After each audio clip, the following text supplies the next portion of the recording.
My name is Caitlin Norman. This week's lesson talked about how learning is a social context.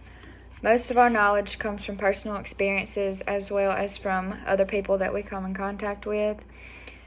Group work is very important, and it's the most efficient way for a student to learn. We've discussed group work and the benefits in other lessons before. It's very interesting to me that it can be so beneficial for students to work in groups because I feel like it isn't prioritized and used enough in schools by teachers.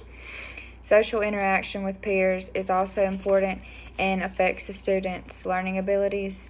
We often learn more from others when we work in a group than we do when we just do our work by ourselves. Another interesting idea is that after a lesson is taught, it can be more rewarding for the student to present what they just learned to the classroom and to the teacher afterwards. This process might not be used enough because students are often scared to get up in front of their teacher or their peers and speak or present something that they just learned or worked on. Group work can also be difficult to grade because it's hard to know how much each member of the group put into the project or assignment when they're all working on it together.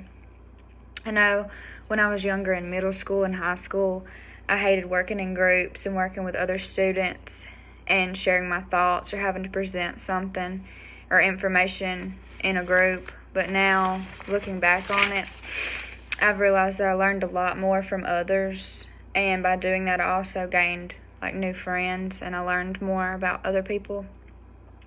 The best ways to make group work be as beneficial as possible is to not make it so serious and to let the students have more fun with the assignments and learn personal things about each other.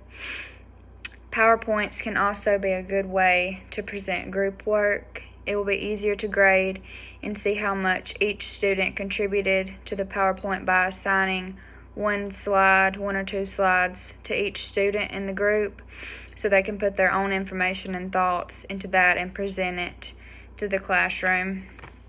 There are also some web-based games and online quizzes that involve group discussions that can incorporate both technology and group work into the classroom. This lesson tied the other lessons in together that were all about working together and everything that students can learn by working in groups and not just working on their own.